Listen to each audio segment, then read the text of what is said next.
మీరు ఎప్పుడైనా Ronald read story విన్నారా? ఒక వాచ్మ్యాన్ 2014లో చనిపోయే టైంకి తన దగ్గర $8 మిలియన్ ఉన్నాయి. అవును, మీరు విన్నది నిజమే. ఒక వాచ్మెన్ దగ్గర అక్షరాల 66 కోట్లు ఉన్నాయి. అండ్ అతను ఆ డబ్బుని లాటరీలో గెలవలేదు. అలా అని అతని ఫాదర్ కూడా పెద్ద రిచ్ ఏం కాదు. అతను కేవలం కన్సిస్టెంట్ గా తన లైఫ్ మొత్తంలో సేవ్ చేసుకుంటూ కంపౌండింగ్ యొక్క మ్యాజిక్ ని తెలివిగా వాడుకున్నారు. సో మారల్ ఏంటంటే, మీరు రిచ్ అవ్వడానికి ఎంత ఇంటెలిజెంట్ అన్న దానికన్నా మనీతో మీ బిహేవియర్ ఎలా ఉంది అన్నది చాలా ఇంపార్టెంట్. ఈవెన్ మీకు హార్వర్డ్ నుంచి డిప్లొమా లేకపోయినా మీరు రైట్ బిహేవియర్ ఉంటే డెఫినెట్ గా మీరు రిచ్ అవ్వచ్చు. The psychology of money book యొక్క ఆథర్ మార్గన్ హసెల్ ఇలా చెప్తారు: financial success is not a hard science, it's a soft skill where how you behave is more important than what you know. Friends, మీరు next 10 to 15 minutes ఈ video మీద spend చేసి చూడండి. మీరు investing and money management soft skill ని master చేస్తారు. So money యొక్క psychology నేర్చుకోవడానికి మీరు రెడీయా? అయితే కమెంట్ చేయండి, yes I'm ready. Number 1, you don't know everything. మనం చాలా వరకు మన ఎక్స్పీరియన్స్ ని బేస్ చేసుకుని డెసిషన్ తీసుకుంటాం. కేవలం కొంచెం ఎక్స్పీరియన్స్ తో కొంతమంది వాళ్ళకి ప్రపంచంలో అన్ని తెలుసు అనుకుంటారు. బట్ వాళ్ళు మర్చిపోయేది ఏంటంటే, ఈ ప్రపంచంలో 800 కోట్ల మంది ఉన్నారు. అండ్ ప్రతి వ్యక్తికి వాళ్ళ ఓన్ ఒపీనియన్ ఉంటుంది. అండ్ ఎవరి ఒపీనియన్ వాళ్ళకి కరెక్ట్ అని అనిపిస్తుంది. ఒకటి ఎవరికైనా కరెక్ట్ అనిపిస్తే అదే ఇంకొకరికి తెలివి తక్కువ ఆలోచన అనిపించవచ్చు. Everybody have a different opinion. అందుకే మార్గన్ హసెల్ ఇలా అన్నారు: మనీతో మీ ఎక్స్పీరియన్స్ వరల్డ్ లో ఇప్పటి వరకు అయిన వాటితో కంపేర్ చేస్తే 0.00001% అవ్వచ్చు. బట్ 80% ఎక్స్పీరియన్స్ మీరు వరల్డ్ ఎలా నడుస్తుంది అని చూసేదాన్ని బట్టే ఉంటుంది. దీన్ని సింపుల్ వర్డ్స్ లో చెప్పాలంటే, ఏవైతే మన నమ్మకాలు ఉంటాయో వాటిని మనం నమ్ముతాం, మన ఓల్డ్ బిలీఫ్స్. ఎగ్జాంపుల్, ఎవరైనా ఒక తెలిసిన అంకుల్ కి 20 years బ్యాక్ స్టాక్ మార్కెట్ లో లాస్ వస్తే మనం స్టాక్ మార్కెట్ లో ఓన్లీ లాస్ మాత్రమే వస్తుంది అని నమ్ముతాం. అలానే మన మావయ్యకి రియల్ ఎస్టేట్ లో నష్టం వస్తే మనకు కూడా రియల్ ఎస్టేట్ లాస్ వస్తుంది అని అనుకుంటాం. అండ్ ఎవరైనా ఒక అన్నకి బిజినెస్ లో లాస్ వస్తే మనం ఇలా బిజినెస్ చేసి లాస్ అవ్వకూడదు, బిజినెస్ అంటేనే లాస్ అని అనుకుంటాం. ఇంకొక ఎగ్జాంపుల్ ఇస్తా. 1970లో పుట్టిన వాళ్ళు ఇండెక్స్ ఫండ్ బూమ్ చూసుంటారు. వాళ్ళకి ఇండెక్స్ ఫండ్ చాలా అట్రాక్టివ్ గా కనిపిస్తుంది. బట్ అదే 90s లో పుట్టిన వాళ్ళని క్రిప్టో కరెన్సీ అట్రాక్ట్ చేయొచ్చు. సో ఇక్కడ నేను చెప్పేది ఏంటంటే, మిమ్మల్ని మీరు లిమిట్ చేసుకోవద్దు. మీరు జస్ట్ మీ ఎక్స్పీరియన్స్ తో ఫైనాన్షియల్ డెసిషన్స్ తీసుకోకూడదు. బదులుగా మీరు ఫైనాన్షియల్ బుక్స్ చదవాలి, వీడియోస్ చూడాలి, సెమినార్స్ అటెండ్ అవ్వాలి. ఎక్కడి నుంచి అయితే మీరు వేరే పీపుల్ ఎక్స్పీరియన్సెస్ నుంచి నేర్చుకోగలరో అండ్ ఎక్కడి నుంచి అయితే మీకు ఎక్కువ ఇన్ఫర్మేషన్ వస్తుందో మీరు ఆ ఇన్ఫర్మేషన్ తీసుకోవడానికి ఫుల్ ఎఫర్ట్స్ పెట్టాలి. అండ్ తర్వాత మీరు ఇన్ఫర్మేషన్ అండ్ ఎక్స్పీరియన్స్ బేసిస్ పైన డెసిషన్ తీసుకోవాలి, ఎమోషన్ బేసిస్ మీద కాదు. Lesson number 2, how much is enough for you. ఈ ఎకానమీ అండ్ ఇన్ఫ్లేషన్ రేట్ లో ఒక్క జాబ్ మీద డిపెండ్ అవ్వడం అస్సలు మంచి ఐడియా కాదు. ఒక సైడ్ హజిల్ ఉండడం మంచిది. అండ్ మీకంటూ మల్టిపుల్ ఇన్కమ్ సోర్సెస్ క్రియేట్ చేసుకోవడం చాలా అవసరం. అన్నిటికన్నా ముందు మిమ్మల్ని మీరు ఈ క్వశ్చన్ అడగండి: ఎంత డబ్బు మీకు సరిపోతుంది? ఎందుకంటే ప్రతిసారి మనీ వెనక్కి వెళ్ళడం మీ మెంటల్ హెల్త్ కి మంచిది కాదు. ఈ మైండ్ సెట్ మిమ్మల్ని దురాశకి దారితీస్తుంది. అండ్ ఈ దురాశ ఎంతో మంది స్మార్ట్ పీపుల్ ని కూడా పాస్ట్ లో పాడు చేసింది. సో ఈ మాయాజాలం నుంచి బయటపడడానికి ఆథర్ 2 ప్రాక్టికల్ ఐడియాస్ చెప్పారు. Number 1, stop moving the goal post. మీకోసం ఒక ఫిక్స్డ్ గోల్ సెట్ చేసుకోండి అండ్ అది అచీవ్ చేశాక రిలాక్స్ అవ్వండి. మీ హార్డ్ వర్క్ తో వచ్చే రిజల్ట్ తో ఎంజాయ్ చేయండి. మీరు ఎప్పుడైతే మీ ఎక్స్పెక్టేషన్స్ కి లిమిట్ పెట్టుకుంటారో అప్పటి వరకు హ్యాపీగానే ఉంటారు. Number 2, never compare your self to others. Me life మీదే. ఇక్కడి వరకు మిమ్మల్ని తీసుకొచ్చిన థాట్స్ మీవే, ఒపీనియన్స్ మీవే, డెసిషన్స్ మీవే. సో వేరే వాళ్ళతో కంపేర్ చేసే ఆలోచన కూడా రానివ్వద్దు. వేరే వాళ్ళతో మిమ్మల్ని కంపేర్ చేయడం వల్ల మీరు జెలస్ ఫీల్ అవుతారు అండ్ మీ మెంటల్ పీస్ కూడా డిస్టర్బ్ అవుతుంది.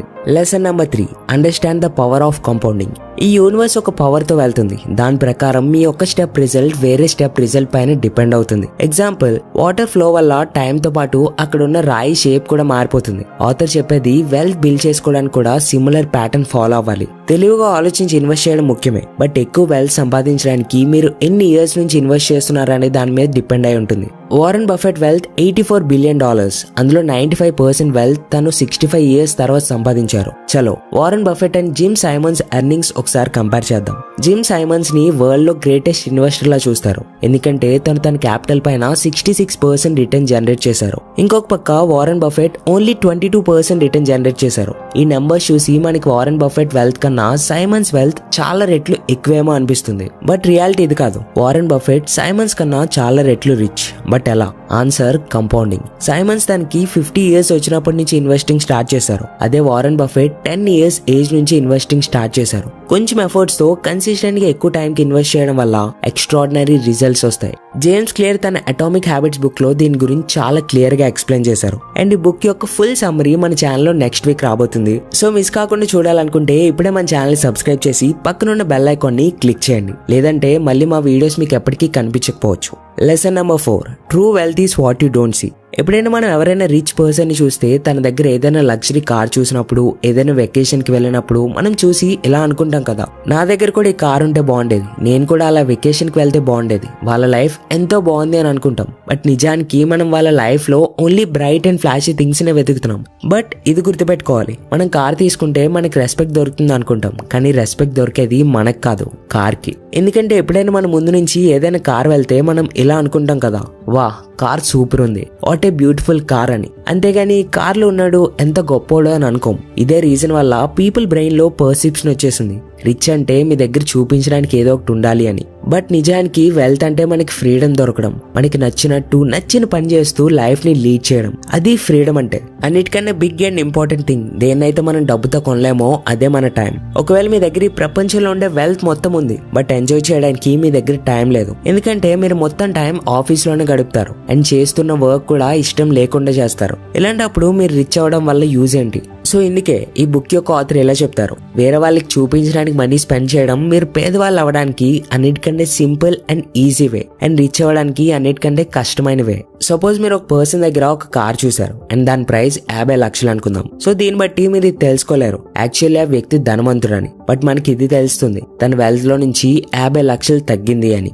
Lesson number 5, you pay A price for everything. Friends, మీరు ఒక కార్ కొనాలనుకుంటున్నారు అండ్ ఆ కార్ ప్రైస్ 12 lakhs. ఇప్పుడు మీకు 3 ఆప్షన్స్ ఉన్నాయి. ఫస్ట్ ది ఆ 12 lakhs పే చేయడం, సెకండ్ ది మీకు అంత మనీ స్పెండ్ చేయాలనిపించకపోతే ఏదైనా తక్కువ రేట్ కార్ తీసుకోవడం, అండ్ థర్డ్ ది ఇంకెవరైనా కార్ ని దొంగలించడం. 99% పీపుల్ కార్ దొంగలించే ఆప్షన్ చూస్ చేసుకోరు, ఎందుకంటే వాళ్ళకి తెలుసు ఆ పని చేస్తే ప్రెసెంట్ కి కార్ ఉంటుంది, బట్ దానివల్ల ఫ్యూచర్ లో చాలా ప్రాబ్లమ్స్ రావచ్చు. సో వాటి బెనిఫిట్స్ ఫ్యూచర్ లో వచ్చే ప్రాబ్లమ్స్ తో కంపేర్ చేస్తే చాలా తక్కువ. బట్ ఎవరైనా ఒక పర్సన్ కార్ దొంగలిస్తే దాని వల్ల తనకి పనిష్మెంట్ వచ్చినా రాకపోయినా తను ఒక రాంగ్ డెసిషన్ తీసుకున్నారని మనం అంటాం. ఎందుకంటే ఇక్కడ మనకు కనిపించేవి ఆ వ్యక్తికి కనిపించట్లే. ఇందుకే మనలో 99% పీపుల్ కార్ దొంగలించే ఆప్షన్ ని ప్రిఫర్ చేయరు. దానికన్నా ఒక cheap or second hand car ని ప్రిఫర్ చేస్తాం, బికాస్ మనకు తెలుసు నథింగ్ ఈజ్ ఫ్రీ.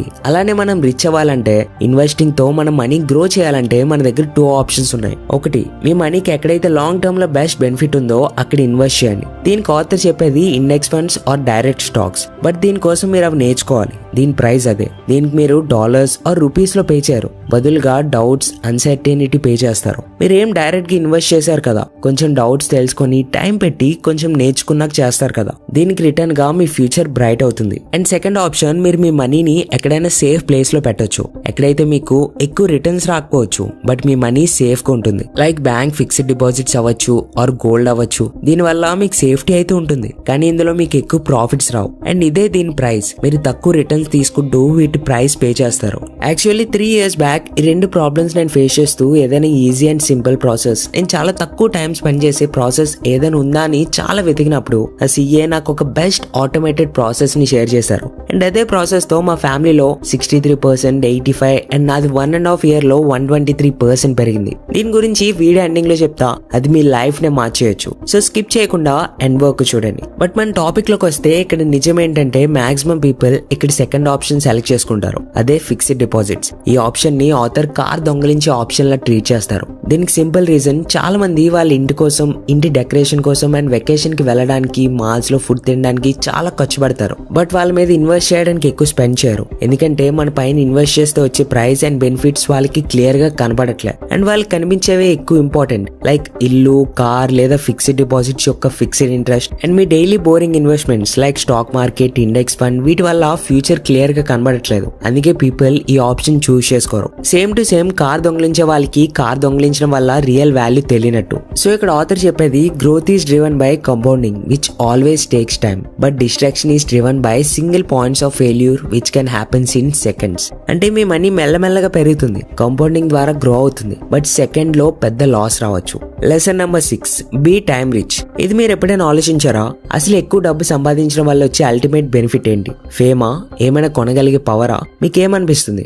ఆథర్ చెప్పేది డబ్బు యొక్క greatest dividend time freedom. Time పైన మన కంట్రోల్. చాలా స్టడీస్ ఇది ప్రూవ్ చేసాయి. ఎవరైతే వాళ్ళు హ్యాపీ అనుకుంటారో వాళ్ళకి టైం ఫ్రీడమ్ ఉంటుంది. వాళ్ళకి నచ్చినప్పుడు ఎక్కడికైనా వెళ్ళి రావచ్చు, నచ్చిన పని చేయొచ్చు, ఏదైనా ఒకదానితో కట్టి పడేయరు. వాళ్ళకి ఏం ఫిక్స్డ్ టైమింగ్ ఉండదు, ఇక్కడ 8 hours పని చేయాలంటే చేయాలి అని. అండ్ అందుకే డబ్బు అవసరం. మనీ ఉండడం వల్ల మీ లైఫ్ లో ఆప్షన్స్ ఉంటాయి. దీనికి అర్థం మీరు ఒక టాక్సిక్ వర్క్ ప్లేస్ లో ఇష్టం లేకుండా కూర్చోవాల్సిన అవసరం లేదు. అంటే మీరు ఒక వర్క్ తో మంచిగా ఫీల్ అవ్వకపోయినా సరే మీ శాలరీ కోసం మిమ్మల్ని మీరు ఫోర్స్ చేయక్కర్లేదు. సో ఆథర్ చెప్పేది హైయెస్ట్ ఫార్మ్ ఆఫ్ వెల్త్ ఏంటంటే మీరు రోజు ఉదయం లేచిన తర్వాత ఈ రోజు నేను నాకు ఏం కావాలంటే అది చేస్తా అనే ఎబిలిటీ మీకు ఉండడం. సో అన్నిటికన్నా ముందు మనకి ఎమర్జెన్సీ ఫండ్ అనే గోల్ ఉండాలి. అంటే నెక్స్ట్ 6 నెలల వరకు మీరు ఏ పని చేయకపోయినా సరే ఈజీగా సర్వైవ్ అవ్వడానికి సరిపోయే మనీ మీ దగ్గర ఉండాలి. ఒక్కసారి మీ దగ్గర ఎమర్జెన్సీ ఫండ్ రెడీ అయ్యాక మీరు నెక్స్ట్ స్టెప్ గురించి ఆలోచించవచ్చు. అప్పుడు మీరు ఆలోచించండి, ఈ జాబ్ వదిలేసి బిజినెస్ ఏమైనా చేయాలా, ఆ జాబ్ చేంజ్ అవ్వాలా వద్దా అని. అప్పుడు రిస్క్ తీసుకోండి. So first emergency fund create చేసుకోవడం చాలా ఇంపార్టెంట్. అల్టిమేట్లీ మీ గోల్ ని అండ్ మీ ఎర్నింగ్స్ ని లైఫ్ తో పాటు కలిపి చూడండి. మన గోల్ ఎప్పుడు కూడా ఇలా డబ్బు సంపాదించడం అవ్వాలి, ఎక్కడైతే మన టైం పైన కంట్రోల్ ఉంటుందో. సో దట్ మీరు మొత్తం టైం వర్క్ చేయాల్సిన అవసరం రాదు అండ్ డైలీ వర్క్ వెళ్లాల్సిన అవసరమూ ఉండదు. గుర్తుంచుకోండి, కేవలం మనీ సంపాదించడమే కాదు, మీ దగ్గర ఆ రిటర్న్స్ ని ఎంజాయ్ చేయడానికి టైం కూడా ఉండాలి. Lesson number 7, luxury is normal. మీరు చాలా సార్లు లగ్జరీ స్పోర్ట్స్ కార్ చూసుంటారు. బట్ ఒక్కసారి గుర్తు తెచ్చుకోవడానికి ట్రై చేయండి. ఆ కార్ ని ఎవరు డ్రైవ్ చేస్తున్నారో మీకు గుర్తుందా? 99% మీకు ఓన్లీ మీ ఎక్సైట్మెంటే గుర్తుంటుంది. ఆ కార్ ని చూసి మీరు ఎంత ఎక్సైట్ అయ్యారు అని. బట్ ఆ కార్ ఎవరు డ్రైవ్ చేస్తున్నారని మీకు అసలు ఫరక్ కూడా పడదు, అసలు గుర్తుండదు. లగ్జరీ ఐటమ్స్ డెఫినెట్ గా ఐ క్యాచింగ్ ఉంటాయి అండ్ ఇదే వాటి పర్పస్ కూడా. ఆథర్ ఎలా అంటారు, మీకు మీ లగ్జరీ ఐటమ్స్ చూసి పీపుల్ మీకు ఇంప్రెస్ అవుతున్నారు అనుకుంటే మీకు ఎవరు ఇంప్రెస్ అవ్వరు, ఆ వస్తువుకు అవుతారు. డే టు డే లైఫ్ లో మీకు కార్ అవసరం ఉంటుంది. ఎందుకు? Some point A to point B కి వెళ్ళడానికి. ఒక నార్మల్ కార్ కూడా మిమ్మల్ని point A to point B కి తీసుకుని వెళ్తుంది. అండ్ ఫెరారీ కూడా సేమ్ పని చేస్తుంది. బట్ డిఫరెన్స్ ఏంటంటే ఫెరారీకి చాలా మనీ కావాలి అండ్ మెయింటైన్ చేయడానికి ఇంకా ఎక్కువ మనీ కావాలి. చాలా స్టేటస్ సింబల్స్ ఇలానే ఉంటాయి, టెంప్టింగ్ ఉంటాయి, అల్టిమేట్ గా పాయింట్లెస్ ఉంటాయి. సో మీరు ఇది గుర్తుపెట్టుకోవాలి, లగ్జరీ ఐటమ్స్ యాక్చువల్ గా లయబిలిటీస్, అసెట్స్ కాదు. ఇవి మీ పాకెట్ నుంచి మనీ తీసుకుంటాయి, ఇవి మీ పాకెట్ లోకి మనీ ఇవ్వవు. ఆథర్ చెప్పేది పేదవాళ్ళు అవ్వడానికి అన్నిటికంటే సులభమైన మార్గం ధనవంతుడిలా అందరికీ షో ఆఫ్ చేయడం. దీనికి అర్థం మీరు అసలు లగ్జరీ ఐటమ్స్ తీసుకోకూడదని కాదు. ర్యాపర్ జెజ్ ఒక మంచి మాట అన్నారు, ఒకవేళ మీరు ఏదైనా ఒక వస్తువుని 2 సార్లు కొనలేకపోతే మీరు దాన్ని ఎఫోర్డ్ చేయలేరని అర్థం. ఇంకొక రూల్ ఏంటంటే 30 days రూల్. దీనికి అకార్డింగ్ మీరు ఏదైనా కొనాలని చాలా ఎక్సైట్ అవుతూ ఉంటే అది కొనే ముందు 30 రోజులు వెయిట్ చేయాలి. 30 days తర్వాత కూడా మీకు అది అవసరం అనిపిస్తే, అది లేకుండా పని అవ్వట్లేదు అనిపిస్తే అప్పుడు తీసుకోవాలి. అండ్ మీరు ఈ లగ్జరీ ఐటమ్స్ అన్నిటిని మీ ప్యాసివ్ ఇన్కమ్ తో తీసుకోవాలి. అండ్ మీరు మీ యాక్టివ్ ఇన్కమ్ ని పనిలో పెట్టాలి, అంటే ఇన్వెస్ట్ చేయాలి. ఆ మనీతో ఇంకా ఎక్కువ మనీ సంపాదించాలి. ఆ వచ్చిన మనీతో మీరు మీకు కావాల్సినవి కొనుక్కోవాలి. అండ్ మీరు ఎప్పుడు కూడా ఈ థింగ్స్ ని మీ యాక్టివ్ ఇన్కమ్ తో కొనకూడదు, ఎప్పుడు కూడా మీ బిజినెస్ అకౌంట్ తో కొనుక్కోవాలి. అప్పుడు దీనికి డిప్రిషియేషన్ దొరుకుతుంది, సో దట్ ట్యాక్స్ సేవ్ అవుతుంది. ఇదే బెనిఫిట్స్ తో రిచ్ పీపుల్ వాళ్ళ ట్యాక్స్ సేవ్ చేసుకుంటారు. మీకు వాళ్ళు షో ఆఫ్ చేస్తున్నట్టు అనిపించవచ్చు, కానీ వాళ్ళు ట్యాక్స్ సేవ్ చేస్తారు. సో ఇవి 8 big ideas from the book the psychology of money. Last revise చేసే ముందు వీడియో నచ్చితే ప్లీజ్ ఒక లైక్ చేయండి. దీనివల్ల ఏ టైప్ ఆఫ్ వీడియోస్ మీకు నచ్చుతున్నాయని మాకు కూడా అర్థమవుతుంది. అండ్ సబ్స్క్రైబ్ చేయకపోతే ప్లీజ్ డూ సబ్స్క్రైబ్, లేదంటే మా వీడియోస్ మీకు మళ్ళీ ఎప్పటికీ కనిపించకపోవచ్చు. Number 1, you don't know everything. మీకు అన్ని తెలుసు అని అనుకోకండి. మనకి కేవలం మనం ఏం నమ్ముతామో అది మాత్రమే తెలుసు. అందుకే ఎంత వీలైతే అంత ఎక్కువ మంది నుంచి నేర్చుకోండి. వాళ్ళ మిస్టేక్స్ అండ్ మీ మిస్టేక్స్ ని మైండ్ లో పెట్టుకొని మీ ఫైనాన్షియల్ డెసిషన్స్ తీసుకోండి. Number 2, how much is enough for you. First మీకు ఎంత మనీ కావాలో డిసైడ్ అవ్వండి. ఒకవేళ గోల్ లేకుండా మనీ వెనక్కి పరిగెడితే పరిగెడుతూనే ఉంటారు అండ్ మీ మైండ్ లో చాలా దురాశ పెరుగుతుంది. అంటుంటారు కదా, దురాశ మన గొంతు కోస్తుంది అని. Number 3, understand the power of compounding. Compounding యొక్క పవర్ ని తెలుసుకోండి. ఎక్కువ రిటర్న్స్ తెచ్చుకోవడం కన్నా మీరు ఎంత టైం కి ఇన్వెస్ట్ చేస్తున్నారు అనేది ఇంపార్టెంట్. సో ఎంత త్వరగా అయితే అంత త్వరగా మీ ఇన్వెస్ట్మెంట్ జర్నీ స్టార్ట్ చేయండి. అదొక 500 తో అయినా పర్లేదు. నాకు 3 years బ్యాక్ నా 1 crore డ్రీమ్ ని ఎలా రీచ్ అవ్వగలనని ఒక 28 years మిలియనర్ అడ్వైస్ తీసుకున్నప్పుడు అతను కంప్లీట్ ఆటోమేటెడ్ ప్రాసెస్ నాతో షేర్ చేశారు అండ్ నాకంటూ ఒక క్లియర్ రోడ్ మ్యాప్ ఇచ్చారు. అండ్ అదే రోడ్ మ్యాప్ మీకోసం మాస్టర్ క్లాస్ గా తయారు చేసా. బిలీవ్ మీ, ఒక్కసారి మీరు అది చూస్తే ఇది కదా నాకు కావాల్సిన రోడ్ మ్యాప్ అని మీకు డెఫినెట్ గా అనిపిస్తుంది. సో నేను 20లో ఉన్నప్పుడు తెలుసుకున్నా. ఒకవేళ మీరు కూడా యంగ్ ఏజ్ లో తెలుసుకొని నెక్స్ట్ 3 to 5 years లో మీ 1 crore డ్రీమ్ నిజం చేసుకోవాలనుకుంటే డిస్క్రిప్షన్ లో ఉన్న మాస్టర్ క్లాస్ మిస్ కాకుండా చూడండి. వీడియో ఎండింగ్ లో కూడా నేను పెడతా. Number 4, true wealth is what you don't see. నిజానికి వెల్త్ అంటే మనకి ఫ్రీడమ్ దొరకడం, మనకి నచ్చిన పని చేస్తూ లైఫ్ ని లీడ్ చేయడం, అండ్ డబ్బుతో కొనలేని టైం ని మనకి బెనిఫిట్ గా వాడుకోవడం. Lesson 5, you pay price for everything. మీరు మంచి రిటర్న్ సంపాదించాలంటే మీరు ఎఫర్ట్స్ పెట్టాలి, టైం స్పెండ్ చేయాలి. అదే మీరు పే చేసే price. And fixed deposits banks లో పెడితే మీకు ఎఫర్ట్ ఉండకపోవచ్చు, బట్ మీ రిటర్న్స్ ని తగ్గించుకుంటున్నారు. సో ఇలానే లైఫ్ లో ప్రతి దానికి మీరు ప్రైస్ పే చేయాలి. Number 6, be time rich. Money earn చేయడానికి అల్టిమేట్ బెనిఫిట్ మీ దగ్గర టైం ఉండడం. మనీ మీ టైం పైన కంట్రోల్ ఇస్తుంది. ఎవరి టైం పైన అయితే కంట్రోల్ ఉంటుందో వాళ్ళు చాలా హ్యాపీ ఉంటారు. సో డైరెక్ట్ గా ఆర్ ఇండైరెక్ట్ గా మనీ మనకి హ్యాపీనెస్ ఇస్తుంది. ఎప్పుడైతే మీ దగ్గర కంట్రోల్ ఉంటుందో, ఈ రోజు ఏం చేయాలి, ఈ టైంకి ఏం చేయాలి, ఎక్కడికి వెళ్ళాలన్న కంట్రోల్ మీ హ్యాండ్స్ లో ఉంటుంది. సో దట్ మీరు ఫోర్స్ఫుల్ గా 9 to 5 వర్క్ చేయాల్సిన అవసరం ఉండదు.